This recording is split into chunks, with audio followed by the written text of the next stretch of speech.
Out here on the far edge of Wyoming, where the wind carries more secrets than words, a man's life can turn on something as small as a promise, or as heavy as a lie. This ain't a tale about romance, not the kind folks whisper about in the churchyard. This is a story shaped by dust, drought, and desperation. A story about a rancher named Jonas Hale, and a woman who walked out of the desert like a ghost with unfinished business. A woman who would change the course of his life, on the very night they were forced to marry. So settle in. The wind's blowing hard tonight, dragging memories across the plains. And this is how it all began. Jonas Hale stood alone at the edge of his pasture, the land cracked open like old leather left too long in the sun. 3 years of drought had stripped everything he owned, his cattle, his savings, and maybe even his pride. Nothing left but dust, bones, and a stubbornness too deep to carve out. He knelt, scooping a handful of dirt. It sifted through his fingers like the last hourglass of his life. From behind him, hooves thudded, slow, deliberate, confident. Only one man rode like that in Briswell Valley. Baron Flint Kincaid, owner of the mine, owner of the water, owner of practically everything around here, except Jonas's stubborn little patch of land. Jonas, Kincaid said, sliding off his horse with the grace of a man who'd never once bent down to pick anything off the ground. You're out of time. The well on your property's dry. My offer still stands. Jonas didn't turn, didn't blink. What offer? Kincaid grinned like a knife being sharpened. You marry the woman I choose, he said, and I give you the finest mule in the territory, strong enough to pull that plow you're so fond of pretending can save this dirt. Jonas finally looked up. Why would a man like you care who I marry? Kincaid shrugged. Let's call it a favor, a business arrangement, a way to settle a delicate matter. Jonas stared into the man's cold gray eyes. Something was wrong here, but he didn't have the luxury to question it. Not when he was one bad week away from losing everything his father left him. He swallowed hard. All right, he said. I'll do it. Good, Kincaid replied softly. The wedding's tonight. The sun was sliding behind Red Hills when the wagon approached. Dust swirled around it like a veil. Inside sat a woman, broad-shouldered, tall, wrapped in a heavy desert coat despite the heat. Her eyes were something else. Cold, sharp, like they had seen death and hadn't looked away. Kincaid introduced her with a grin that didn't belong on a wedding day. This is Miriam Lockridge. She nodded once. No smile. No warmth. No hint she cared what her future husband looked like. The ceremony lasted 4 minutes. No music. No family. Just dust blowing across their boots as they said vows nobody believed. When the preacher left, Jonas offered Miriam his arm. She didn't take it. Instead, she walked past him and into the small cabin like she'd already lived there for years. Jonas followed, confused but too exhausted to push the matter. Then, he heard it. The click of a lock. The bedroom door slid shut. Locked from the inside. Jonas froze. This was his house. His room. And his new bride had just locked him out of it. What are you doing? He asked quietly. Her voice came through the door, steady as a rifle barrel. Sit at the table, Jonas. We're going to talk. When she opened the door, she didn't step aside politely like a proper bride. She moved with purpose, like a soldier clearing a room. She set a Colt on the nightstand, placed a leather satchel on the table, pulled out a small vial filled with cloudy liquid. Then she met his eyes. I'm not here to be your wife. Jonas didn't flinch. Something in him had been expecting this all along. So he just asked, why are you here? She breathed slowly, as if steadying a storm inside her. I came to kill Flint Kincaid. Jonas felt a chill, though the cabin was warm. She continued. He murdered my father, stole our land, drove my sister to her grave. I've followed him across 3 states. And now I'm here to finish what he started. Jonas stared at the vial. What's in that?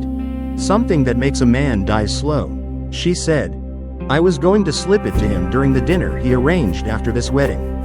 The problem is, someone needs to take the blame, and that someone is you." Jonas sat very still. "So you were going to frame me?" "Yes," she answered without hesitation. "I needed someone desperate, someone hungry enough to accept a marriage arranged by a devil." Wind rattled the window. Lantern light trembled. Jonas exhaled slowly. "Well," he said, "you were half right." Her eyebrows lifted. "Half?" He leaned forward, folding his hands. "Because I am desperate. But I'm not a fool." He reached under the floorboard near his chair, pulled out a bundle wrapped in canvas. Inside were maps, ledgers, documents stamped with official seals. Miriam stiffened. "You've been collecting evidence," she whispered. 6 months' work, Jonas said. Every illegal water diversion he ordered, every piece of stolen land, every miner who died in those shafts because he refused to reinforce them. Miriam's eyes narrowed. You plan to take him down?" "Yes," Jonas replied. "But not with poison, not with revenge so quick it lets his soul slip away before justice hits him." He stared into her eyes. "I want him ruined, bankrupt, stripped of everything. I want him alive long enough to feel it." Silence thickened between them. Then, for the first time, Miriam looked at him not with suspicion, but recognition. "You're not what I expected," she murmured. "Neither are you," he answered. They laid everything out on the table. Her 3 months of tracking Kincaid's riders. Jonas's months of documentation. His plan to deliver it to federal marshals. When she mentioned the vial again, Jonas reached over and picked it up. "That ain't poison," he said. She frowned sharply. "What?" He opened the vial and let a drop fall on the table. It evaporated instantly. "Colored salt water," Jonas explained. "I bought it from the same traveling healer you did. Paid him double to give you a fake." Miriam's jaw tightened. "You knew about me before today. I've seen you shadowing Kincaid's riders for weeks," Jonas said. "And I figured anyone that determined had a reason. A real one." He closed the vial. "And I wasn't about to let you throw your life away on a murder charge." For a long moment, Miriam said nothing. Then she sank into a chair, shoulders lowering, not in defeat, but in something closer to relief. "So, what now?" she asked. Jonas studied the maps. "Now we play a slower game. But we play it together." The night had settled deep when Jonas heard it. Hooves. 6, maybe 7 riders. Torches flickering through the cracks in the window. Miriam was already on her feet, hand on her Colt. Jonas whispered, "That's Kincaid's men." As if on cue, a voice roared outside. Jonas hailed, "Come on out, the Baron wants a word." Another voice, Marshal Warren, the corrupted sheriff. "You're under arrest for conspiracy against the Kincaid Company." Miriam growled. "They must have learned we're working together." Jonas shook his head. "No, they learned you're here, and Kincaid wants you silenced." He peeked through the window. 6 riders, 2 wagons, and a wagon loaded with oil barrels. Jonas grabbed his rifle. "What are you doing?" Miriam asked. "Ending this on our terms." He aimed, not at the riders, but at the wagon. Specifically, the torch one of the men was holding too close to the leaking barrel. He exhaled, squeezed the trigger. Boom! Fire tore into the sky, knocking men off their horses and lighting the entire yard in orange fury. Chaos erupted. Screams, shouts, riders scrambling for cover. Miriam stared at him. "You planned that?" Jonas shrugged. "More or less." Smoke rolled across the yard. Flames roared like the breath of some angry god. Miriam wiped ash from her face. "I need the roof," she said. Jonas blinked. "The roof?" She held up a storm lantern. "It's a signal, one the federal marshals have been waiting on." Jonas stared. "You've been working with them this whole time?" "Not officially," Miriam said. "But they've been tracking Kincaid too. They needed a witness. Someone who survived him." Jonas nodded slowly. Go, I'll cover you. She climbed out the window and onto the roof as sparks floated around her like burning snow. Against the glow of the fire, she looked like a figure carved from the storm itself. She raised the lantern high, swung it 3 times, paused, swung again. A coded message, a call for justice. Hoofbeats thundered across the ridge. Jonas looked up. 12 riders, coats long, badges glinting, the real federal marshals. At their front rode Marshal Elias R. Hayes, broad-shouldered, silver-bearded, eyes sharp as flint. He shouted down into the chaos. Flint Kincaid, you're under federal arrest for water theft, land fraud, and murder. Kincaid, covered in soot and fury, tried to run. 2 marshals tackled him clean off his horse. Warren, the corrupt sheriff, fired once, wild, desperate. Miriam shot the gun from his hand without blinking. The fight lasted 4 minutes. Furious, loud, but the outcome was never in doubt. The law had finally arrived in Briswell Valley. And this time, it wasn't for the wrong man. As dawn crept across the valley, the fire had calmed to glowing embers. The marshals loaded Kincaid and his men into wagons. Marshal Hayes tipped his hat toward Jonas. You kept good records, Hale. You just saved half this valley. Then he nodded at Miriam.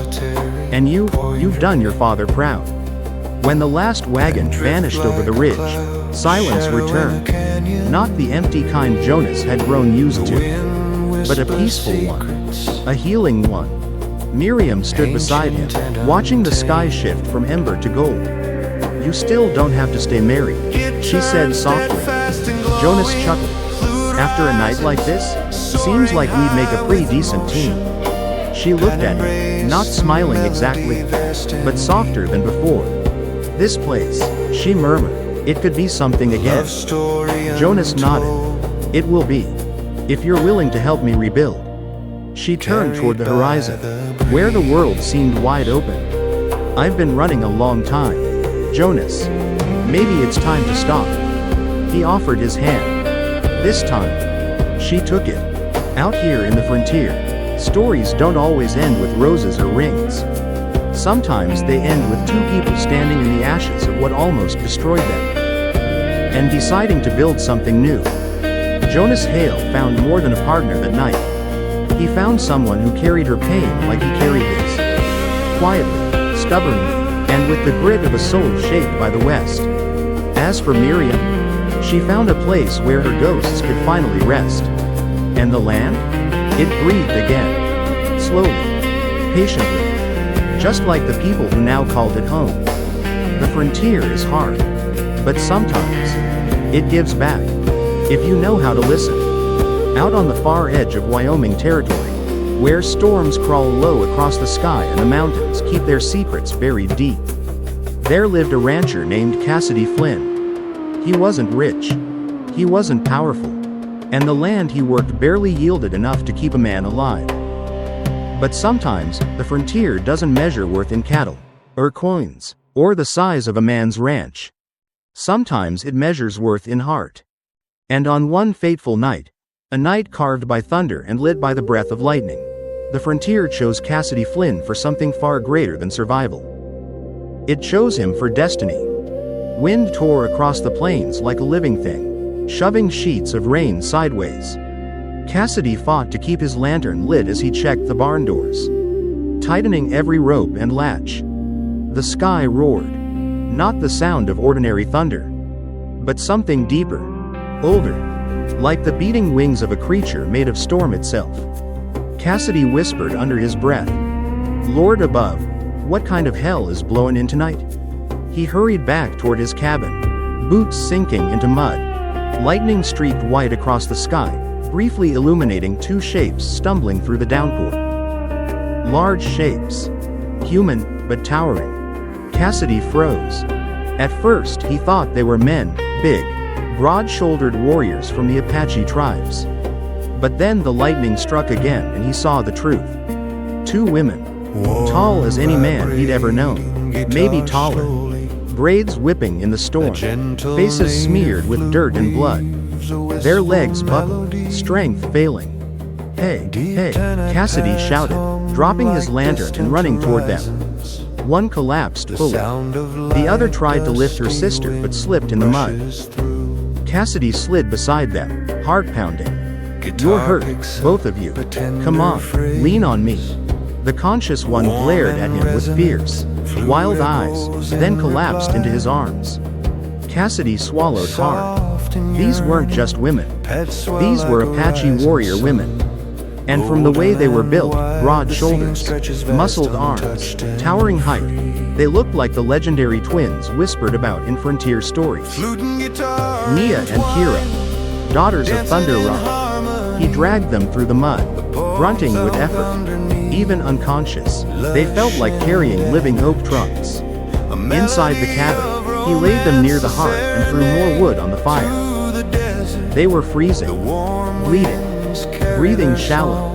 Cassidy tore off his coat, draped it over one. He grabbed his only good shirt, the one he used for church, and ripped it into bandages. "That's all I got," he muttered, "but I reckon you needed more than I do." He wiped mud from their arms and faces. Underneath the grime, he saw bright paint markings, Apache war sigils, symbols of their clan. Their bodies were powerful, corded with muscle, built like the mountains that shaped them. Yet right now, they were so terribly fragile. Cassidy whispered, "What in God's name happened to you two?" Thunder growled outside, but in the cabin, firelight warmed their skin back to life. Hours passed. Finally, one of them stirred. The woman sat up fast, too fast, and nearly reached for a weapon that wasn't there. Cassidy raised both hands calmly. "Easy now, you're safe, you're in my cabin." Her breathing slowed, eyes sharp, golden brown, studying every corner of the small room. "You are not Apache," she said, her voice deep, low, commanding. "No, ma'am," Cassidy answered softly. "Name's Cassidy Flynn. I found you both near the creek. Storm near washed you away." She studied him, not as a threat, but as something unexpected. She looked down at the bandages. "You tended our wounds," she said quietly.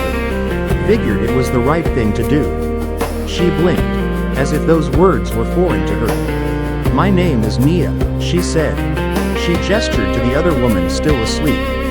"My sister, Kira." Cassidy swallowed. He'd heard their names in stories. Whispers in trading posts. The giant twin daughters of Chief Iana, elite protectors of Thunder Rock Basin. "What were you running from?" Cassidy asked. Nia glanced toward the window. "Nothing," she said. Then, after a moment, everything. Lightning cracked. Kira jolted awake, eyes fierce until she saw Nia, then Cassidy. Her expression shifted from aggression to confusion. "You saved us?" she asked. Well, I tried my best," Cassidy answered. The sisters exchanged a long, unreadable look. Then Nia murmured something in Apache, soft, reverent. Kira nodded slowly. And Cassidy felt the air in the room change. Like he'd stepped inadvertently into a prophecy. Rain hammered the cabin roof. Fire cracked. The sisters sat on the floor near him, towering even while seated. Cassidy avoided staring too openly. But good Lord, they were unlike any women he'd ever seen. Nia finally spoke. "In our tribe, storms like tonight are signs. They carry messages, warnings, or callings." Cassidy tried to smile politely. "I'm not sure the storm was calling for me, miss." Kira leaned closer, so close Cassidy felt the warmth of her breath against his cheek. "You walked into the storm for us," she whispered. "Few men would." Cassidy's chest tightened. "I didn't know who you were." "That," Nia said softly, "makes your act even greater." Cassidy looked down, awkward. "I'm nobody special, just a rancher trying to stay alive." Kira's voice lowered. "Our grandmother once said, a man of small means may carry a spirit large enough to move the mountains." She said we would know him by the way he faces the storm. Her fingers brushed his wrist. Cassidy froze. Tonight, Kira continued. We believe we found him. The cabin went quiet. Too quiet. Cassidy's heartbeat was the only sound in his ears until hooves. Multiple. Fast. His blood ran cold. Apache riders. Lots of them. Searching. Cassidy peeked through the shutter. Torches flickered in the rain. 7, no, 8 riders. Their silhouettes tall, proud, unmistakably Apache. They dismounted. Spoke in low voices. They're looking for you, Cassidy whispered. The twins tensed. If they find us here, Nia murmured. They will assume you captured us. Or worse. Cassidy shook his head. No way I'm handing you over. You're hurt, you need time. Kira looked stunned. No man protects warriors of a tribe not his own. Cassidy grabbed crates and sacks, forming a barricade behind his bed. Hide there, quick. Nia hesitated. We cannot. Please, Cassidy said firmly. You saved my life once just by not killing me when you woke up. Now let me repay the favor. The sisters exchanged a look, then crawled behind the barricade. A knock shook the door. Cassidy swallowed hard and opened it. 3 Apache warriors stood there, weapons strapped across their backs, rain dripping down their braids. One stepped forward. We seek the daughters of Tok Trong Ayana, he said. They are missing. Cassidy kept his face blank. Only thing I've seen tonight is rain strong enough to drown a mule. The warrior studied him. You live alone? Yes, sir. You see or hear anything unusual? Cassidy forced a slow breath. No, sir. Another warrior sniffed the air. Blood, he muttered. Cassidy's heart stopped. He tried to stay calm. Killed the tremble in his voice. I cut my damn hand fixing the fence earlier. He lied, lifting his bandaged palm. The warrior considered this, then lowered his torch. If you see them, he said, you will tell us. Cassidy nodded. I will. They left. Cassidy closed the door, and the twins stepped out from hiding. Both staring at him. Eyes wide. Stunned. Soft. Changed. You lied for us, Nia whispered. You protected us, Kira added. Cassidy rubbed the back of his neck. Embarrassed. Well, yeah, that's what you do for folks who need help. Nia stepped closer, slow. Deliberate. You are not like the men of our tribe, she said. Kira leaned in beside her. And tonight, we wish to be beside you. Cassidy blinked. I beg your pardon? The sisters exchanged a small smile. Then Nia whispered. We choose you. Cassidy nearly choked on the air. And just when he thought his heart couldn't take more, Kira leaned to his ear and whispered. Together. The storm softened outside, turning from rage to a distant growl rolling over the basin. Inside the cabin, something heavier filled the air. Something Cassidy Flynn didn't quite know how to name. The twin sisters stood before him, framed by the fire. Giant silhouettes, rain-soaked braids resting over broad shoulders, their breath steady and warm in the dim orange glow. Nia spoke first, her voice low and grounded. In our clan, when a warrior is saved, their spirit becomes tied to the one who saved them. Kira continued, her tone softer, like the wind that moves through tall grass. But when 2 warriors are saved, the spirits may choose the same man. Cassidy swallowed hard. Now, I don't reckon I understand what you two mean it. Kira stepped closer, towering over him yet gentle as moonlight. We mean, she whispered, that your kindness, your courage, they stirred something in his boat. Nia placed a hand, large, warm, calloused, over Cassidy's chest. And the storm confirmed it. Cassidy stammered. I ain't any kind of legend. I'm barely keeping my ranch. Nia smiled faintly. A man's worth is not found in his cattle or clones. Kira added. It is found here. Her fingers brushed his chest slowly. And in the choices he makes. Cassidy's breath caught. No one's ever looked at me like that. Nia leaned in, her forehead nearly touching his. Then tonight, let us be the first. The fire crackled. Wind moaned across the plains. The world felt impossibly still.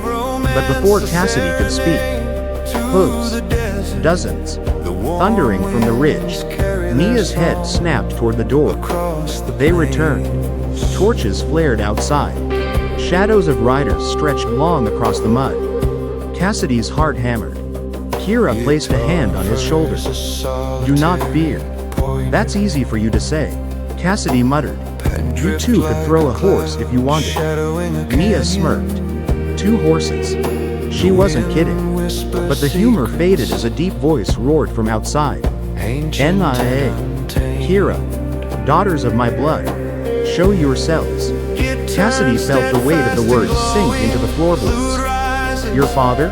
He whispered. Nia nodded. Chief Iana. Cassidy nearly fainted. It was the chief. The leader of all the Apache tribes in Thunder Rock Basin. A man mentioned in whispers. A man who was said to have smashed 3 rifles with his bare hands. Cassidy stared at her. Dishonor me? I ain't the one he's looking for. Nia took his hand, his small, calloused rancher's hand disappearing inside her much larger one. You saved his daughters. You protected us. And you stood against his scouts without fear. Cassidy exhaled. Who said anything about without fear? I was shaken so hard I nearly rattled the door off its hinges. Kira smiled softly. Yet you did not break. They stepped to the door together. And opened it. Rain still fell in thin sheets. Torchlight flickered across dozens of warriors encircling the cabin. At the center sat Iana, a towering figure even on horseback. Gray braids. A chest scarred from battles older than Cassidy himself. Eyes sharp as obsidian. Those eyes fell on Cassidy. You, Iana growled. You sheltered my daughters. Cassidy swallowed. Yes, sir. They were hurt. Bleedin'. Storm near killed them. Iana dismounted in a single, fluid motion. A motion Cassidy would replay in his mind for years. A motion of a man who owned every inch of ground he walked upon. He approached Cassidy slowly. You are small, Iana said. You are alone. You are poor. Cassidy winced. Well, yes sir, those are all correct. But you protected what is mine. Cassidy blinked. I did. Iana circled him like a wolf evaluating a strange new creature. My daughters, he said. Do not give their trust easily. Kira stepped forward. Father. Iana raised a hand. She fell silent. He turned to Cassidy. They say you are the man the storm pointed to. Cassidy stuttered. The storm pointed to me? What? How? Iana leaned down until their foreheads nearly touched. A prophecy. Old as Thunder Rock itself. Nia stepped to Cassidy's side. We felt it. Kira nodded. We saw it. Iana's voice thundered like distant drums. Then the storm speaks true. Cassidy blinked. What exactly did the storm say? Iana lifted his spear. That you may become husband to my daughters. Cassidy's heart stopped. What? The entire camp murmured. Kira smiled faintly. Nia looked away shyly, a rare sight. Iana continued. But first, you must prove yourself worthy. No man bonds with daughters of Thunder Rock without trials. Cassidy whispered. Trials, plural? Question mark float. Iana grinned. 3. Cassidy nearly collapsed. Iana raised his spear to the sky. The first trial, strength. Nia whispered to Cassidy. You must hunt the red-spirited deer, swiftest in the basin. Cassidy gulped. I've never hunted something that wasn't slower than me. Iana continued. The second trial, wisdom. Kira leaned close. You must settle a dispute between 2 families who have hated each other for 10 winters. Cassidy rubbed his forehead. I can't even settle arguments between my cows. Iana shouted. The third trial, courage of the soul. Nia grew solemn. You must enter the Thunder Rock cave. Retrieve a feather of the thunderbird. And face whatever spirit guards it. Cassidy whispered. I can't, I ain't no warrior. And I sure ain't no spirit talker. Kira touched his cheek gently. Courage is not the absence of fear. It is standing anyway. Cassidy stared at her. You really believe I can do this? Nia placed a hand over his heart. We know you can. Ayana turned to his riders. At dawn, the trials begin. Warriors roared. Cassidy nearly fainted again. And Nia caught him by the shoulders. The tribe set up camp around Cassidy's ranch. Warriors sang. Old women stirred cooking pots. Children played near the fires. Cassidy sat alone on his porch, head in his hands. Nia approached first. You think you are unworthy? Cassidy nodded weakly. I ain't built like you. Ain't strong. Ain't wise. Ain't brave. Kira knelt beside him. You are kind. Nia added. You are steady. Kira leaned closer. And your heart moves like the wind, not loud, but unstoppable. Cassidy exhaled shakily. How do you two see things in me I can't even see in myself? Nia's voice dropped low, smooth as warm smoke. Because the storm saw you first. Kira touched his jaw gently. And we trust the storm. Cassidy swallowed hard. I'm terrified. Nia smiled softly. Good. Only fools walk into trials without fear. Kira took his hand. We will guide you. But you must walk the path yourself. Cassidy looked at them, these towering women, born of warriors, carved from storm and stone. And he whispered, I'll try. Nia nodded. That is all the spirits ask. Morning came slow and cold. Mist rose from the grass like breath from sleeping giants. Ayana and his warriors formed a half circle around Cassidy. Nia handed him a bow. Kira strapped a quiver to his back. He felt absurdly underprepared. Ayana lifted a horn and blew it. Boom. The red spirit deer has been seen in the northern woods. Bring back its hide, and you pass the first trial. Cassidy took a deep breath. Then another. This is crazy, he whispered. Nia leaned close. So is destiny. Kira placed her hand on his shoulder. We believe in you. Cassidy nodded stiffly. And stepped toward the woods. The tribe watched. Nia watched. Kira watched. And the wind whispered through the trees. As if the storm itself leaned in to see what kind of man Cassidy Flynn would become. Cassidy stepped into the northern woods, the mist curling around his boots like ghostly fingers. Pine needles cushioned his steps. Birdsong was absent, unusual, eerie. He tightened his grip on the bow Nia had given him. Red spirit deer, he muttered. What kind of name is that for something I gotta chase? Something moved, soft, distant. Cassidy froze. A rustle. A flash of reddish fur. A shape gliding between the trees like smoke. It was enormous, larger than any deer Cassidy had ever seen. Its antlers gleamed like polished copper. Its eyes glowed faintly, aware, intelligent. Cassidy whispered, You're real? He crouched, nocked an arrow, and crept forward. But the deer didn't flee. Instead, it lifted its head and looked straight at him. Cassidy lowered the bow. You ain't scared of me, are you? The deer blinked slowly. And for a moment, Cassidy felt ridiculous, like a child trying to fight a legend. He raised the bow again, hands trembling. I gotta do this, for them. The deer turned, walked deeper into the forest. Not running, leading. Cassidy hesitated, then followed. For nearly an hour he trailed it, climbing over fallen logs, wading through cold streams, slipping on wet stone. Each time he thought he'd lost the creature, it paused just long enough for him to catch sight again. Almost as if it wanted him to continue.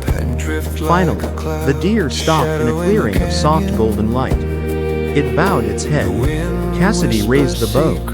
Then slowly, painfully, lowered it. I can't, he whispered. You're too beautiful, too old, too wise. You deserve better than be in some test. The deer stepped closer. Cassidy held his breath. It brushed its antlers gently against his shoulder. A gesture of acknowledgement. Acceptance. When it stepped back, one of its copper-colored hairs drifted to the ground like a single drop of sunlight. Cassidy knelt and picked it up. He knew, somehow, the forest had accepted this offering. He whispered, "Thank you." The deer vanished as silently as it came. And Cassidy began the long walk back. The Apache tribe gathered in a wide circle at the base of the hills.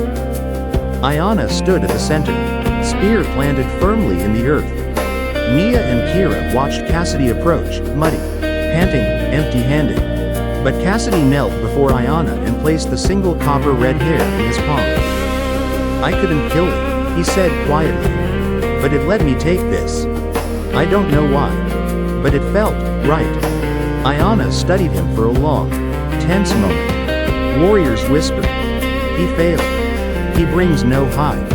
He is not worthy." But Ayanna silenced them with one raised hand. His deep voice rumbled. "The red-speared deer chooses who may hunt it. If it allowed him to walk beside it, if it gifted him its hair, then the forest itself accepts him." Ayanna lifted the hair toward the sky. "The first trial is past." Nia exhaled, relief flooding her face. Kira smiled, proud, warm, radiant. Cassidy nearly collapsed from the weight leaving his shoulders. Ayanna gestured Cassidy toward the valley. "Now you must settle a dispute between two families. The Stone Hawks and the River Bends. They have been enemies for 10 winters." Cassidy blinked. "Why? What are they fighting about?" Ayanna shrugged. "Ask them." Cassidy groaned. "Well, this'll be awful." He walked into a large tent where two families glared at each other from opposite sides. The Stone Hawks, broad men, hard eyes. The River Bends, sharp gazes, arms crossed. Cassidy raised both hands. "All right, folks, let's start simple. Why y'all hating each other?" Both sides exploded into shouting. "He stole our horses. They crossed our brook. They insulted our elders. They left dead fish on our land." Cassidy rubbed his temples. "Good Lord, this is worse than negotiating with hungry cattle." He sat on a stool, thinking. His father had always said, "When folks shout too loud, it means the real problem's hidden underneath." Cassidy stood. "All right, no more shouting." One person from each side stepped forward. A woman with fierce eyes represented the Stone Hawks. A young man with a scar across his cheek represented the River Bends. Cassidy asked them both, "What is it you truly want?" The woman paused, then said quietly, "To be respected." The young man swallowed. "To be heard." Cassidy nodded slowly. "That don't sound like hatred. That sounds like folks who ain't listened to each other in a long time." He sat cross-legged on the floor. "Come sit with me." They looked confused, but they sat. Cassidy pointed at the young man. "You talk. She listens." He pointed at the woman. "Then she talks. You listen." For an hour, they exchanged grievances, slowly, painfully, but calmly. By the end, something shifted. Understanding replaced anger. The woman stood, extended her hand. "We will share the river." The young man clasped it. "And we will guard your horses." Cassidy sighed in relief. "Well, thank the heavens. Was beginning to think I'd have to knock your heads together." Both families laughed. Ayanna, watching from the tent entrance, nodded once. The second trial was past. Nia hugged Cassidy, lifting him clean off the ground. "You spoke with the calm of a chief." Cassidy wheezed. Put me down?" Kira laughed. "You impressed them, and us." Cassidy blushed deeply. Night fell heavy over Thunder Rock Basin. The firelight painted Nia and Kira's faces in warm gold as they walked beside Cassidy toward the canyon mouth. Kira touched his hand. "The third trial is not like the others. It tests the soul. Your fears. Your truth." Cassidy nodded stiffly. "I've had plenty of fear lately." Nia brushed his shoulder gently. Fear makes you human. Facing it makes you strong. Ahead, the canyon walls shimmered with faint blue veins, minerals glowing in the darkness. The entrance to the Thunder Rock Cave pulsed with an otherworldly light. A wind blew from within, warm, electric, humming with unseen energy. Cassidy whispered, "I ain't sure I'm ready for this one." Nia turned him to face her. "You don't walk in there as a warrior." Kira joined them. "Or as a hunter." Nia finished. "You walk in as the man who saved us. The man the storm chose." "That is enough." Cassidy inhaled shakily. "All right, I'll do it." Kira kissed his forehead, soft and reverent. Nia placed her hand over his heart. "We will be waiting." Cassidy stepped toward the glowing cave. Ayana stood before him. "Inside, you will see visions, truths, lies, fears, hopes. Only one thing matters. Retrieve the feather of the Thunderbird." Cassidy looked at the cave. Lightning cracked silently within. "I'll come back," he whispered. Ayana nodded. "Then begin." The moment Cassidy crossed the cave threshold, the air changed. Warm. Buzzing. Alive. Blue light pulsed through the rock as if the mountain itself had a heartbeat. His footsteps echoed strangely, too loud, too slow, like time didn't move the same here. Whispers drifted through the air. At first he thought it was wind. Then, "Cassidy?" He spun around. No one there. He moved deeper, clutching the torch tight. The light dimmed, swallowed by thick shadows. Then the cave widened into a massive chamber. And he saw it. A single Thunderbird feather floating midair, glowing white-blue, spiraling slowly in an unseen breeze. Cassidy's breath caught. "That's it, the thing I came for." He reached toward it. A blast of wind hit him. Hard. Cassidy stumbled backward as a towering shape emerged behind the feather. Not solid. Not flesh. A silhouette of swirling dust, lightning, and shadow. The spirit guardian. Its voice was the rumble of distant storms. "Why does the human seek the feather?" Cassidy trembled. I gotta prove myself, to the tribe. To Nia and Kira. To their father." The spirit crackled. "To prove worthiness?" Cassidy nodded. "Yes. And do you feel worthy?" Cassidy swallowed. "No. But I want to be." The spirit lurched forward, towering over him. "Fear is in you." Cassidy choked out. "Yes. I'm scared. I'm always scared. But being scared never stopped me from doing what's right." Thunder echoed across the chamber. The spirit leaned closer. "Why did you save the daughters of Thunder Rock?" Cassidy shook his head. "I didn't know who they were. Didn't know they were warriors. Didn't know it would bring trouble. Then why save them?" Cassidy shouted. "Because they needed me. Because no one deserves to die alone in the rain." The spirit paused. Lightning shimmered across its form. "That is truth." The feather descended slowly into Cassidy's hand. Warm. Alive. Pulsing with ancient power. The spirit stepped back into the shadows. "You have passed. Go, wind-bound son." Cassidy whispered. "Wind-bound." But the chamber faded. Light swirled. And he found himself at the cave entrance again. Feather in hand. Nia gasped. Kira's eyes filled with emotion. Ayana stepped forward. "You retrieved the feather. And your spirit remains whole." He raised Cassidy's hand high.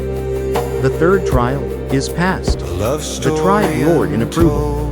Nia wrapped her arms around Cassidy, lifting him clean off the ground. Kira embraced them both. Cassidy smiled for the first time without fear. He had done it. All 3 trials. And destiny was no longer a distant storm. It was standing right beside him. Cassidy stood at the mouth of Thunder Rock Cave as morning light spilled over the ridge. The tribe gathered in a great circle, drums thumping slow and deep like the heartbeat of the land. Nia and Kira ran to him. Not like warriors, not like giants, but like 2 souls who had been holding their breath for far too long. They threw their arms around him. lifting him from the ground, holding him tight. "You return," Kira whispered, voice trembling. "We feared for you," Nia admitted. Cassidy smiled softly. "Truth be told, I feared for me too." Ayana stepped forward. The top Trong's shadow stretched long across the basin. But his eyes were different now. Not hard. Not demanding. Proud. "You entered the sacred cave," Ayana said. "You faced the spirit. You listened to truth." He raised his spear. "And you returned with the feather of thunder." Warriors pounded their chests. Women sang. Children's voices echoed like wind chimes. Ayana turned to the tribe. "Cassidy Flynn has passed all 3 trials. He is worthy." The tribe erupted in celebration. Cassidy froze as the words sank in. "Worthy? For what exactly?" he whispered. Kira smiled mischievously. "For us," she said. Nia nodded. "For both of us." Cassidy's knees nearly buckled. "Oh, Lord above," he muttered. "Is this really happening?" Nia cupped his face in her hands. "It is." That evening, as the sun dipped behind Crimson Cliffs, the Apache tribe gathered around a massive ceremonial fire. Its flames twisted in vibrant spirals, fed by special resins and herbs that crackled with blue sparks. Cassidy stood at the center of the ring, clothed in a new tunic handwoven by the tribe's elders. Feathers braided into his hair, paint marking his chest with the symbol of wind and earth. He looked down at himself. "I look ridiculous," he whispered to Kira. "You look honored," she corrected. "You look chosen," Nia added. Ayana raised his staff, carved from ancient cedar struck by lightning decades ago. "Tonight, we honor the prophecy of the storm. We honor the man who walks with gentleness, yet holds the courage of mountains. We honor the daughters blessed with strength, wisdom, and the blood of thunder." He pointed the staff at Cassidy. "And we honor the bond that storms forged."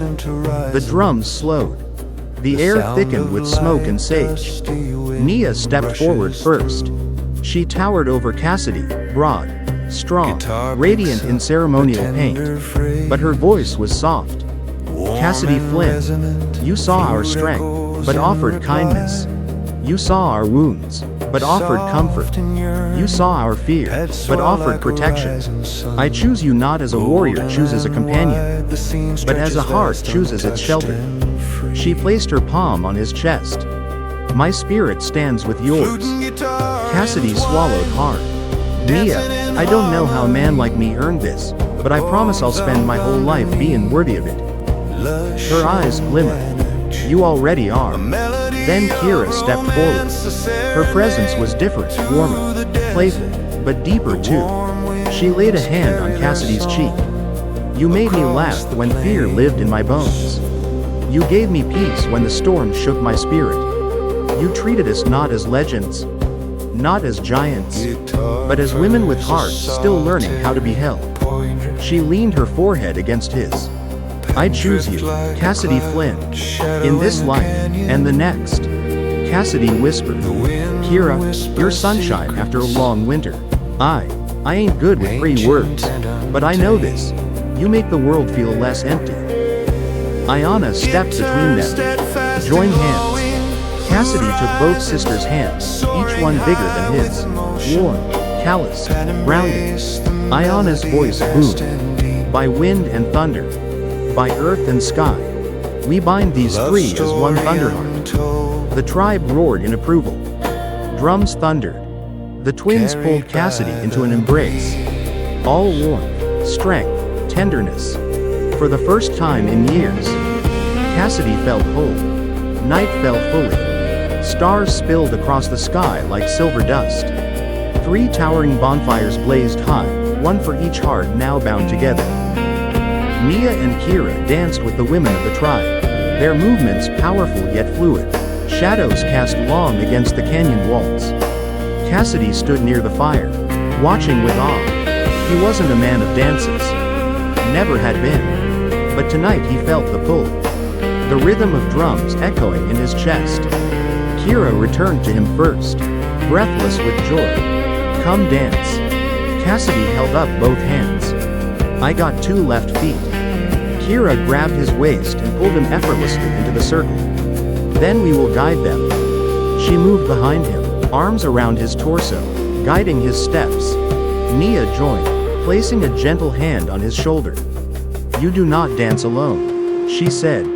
Cassidy laughed, actual joy bubbling in his chest. I reckon you two could make even a stone dance. Kira whispered into his ear. We choose to dance with only one man. Cassidy's cheeks flushed red. Well, then I'm the luckiest fool alive. The dancing swelled. Voices rose in harmony. The ground trembled with stamping feet and drums. Somewhere in the night, a distant rumble of thunder answered the celebration. Later, after the music softened, after feasts were shared and elders told stories around crackling fires, Cassidy slipped away toward the ridge overlooking the valley. He needed air. He needed a moment to understand everything that had just happened. Footsteps approached. Nia and Kira. They sat on either side of him, warm, strong presences that grounded the vastness of the frontier. Kira rested her head on his shoulder. Nia placed a hand over his. Cassidy, Nia murmured. You walked a path no outsider has walked. You faced trials meant for warriors. Kira added, and returned to us. Cassidy exhaled, voice thick. I ain't no warrior. Just a rancher who can't seem to stay out of trouble. Nia smiled softly. You are more than you believe. Cassidy looked between them. 2 women who towered over him. Who could lift him, fight for him, protect him, yet saw him as something precious. I never imagined a life like this, he whispered. A life with both of you. Kira took his hand. Our hearts chose you. Nia added. And we honor what our hearts speak. Cassidy leaned against them, overwhelmed. Then I promise. I'll spend every breath trying to deserve you. The twins leaned in, foreheads touching his. The world felt still. Sacred. Morning crept over Thunder Rock Basin, warm and golden. Cassidy walked beside Nia and Kira toward the grazing fields. For the first time, warriors bowed their heads to him as he passed. Elders greeted him with respect. Children pointed and whispered, that's the wind-bound son. The man who passed the trials. Cassidy shook his head, grinning. I ain't used to this kind of attention. Nia replied, you will be. Kira teased.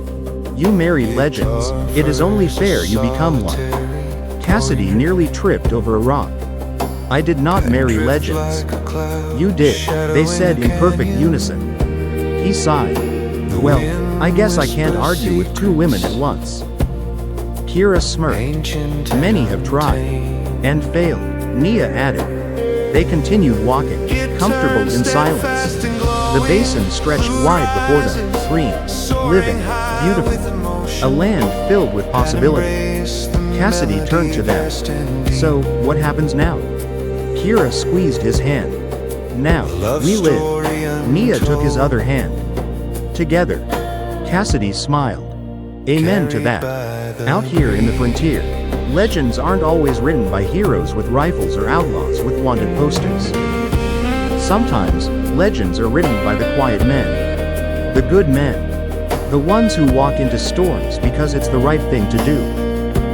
Cassidy Flynn was one such man. He began as a poor rancher with nothing but a stubborn spirit. But the storm saw something in him. And so did 2 warrior women carved from thunder and stone. Together, they created a story whispered across the plains. Not of conquest. Not of violence. But of hearts bound by destiny. A story the wind still carries across Thunder Rock Basin. A story of 3 hearts. 1 storm. And a love big enough to shake the mountains. If tonight's journey brought you peace or helped ease a weight you've been carrying, go on and tap that like button, partner.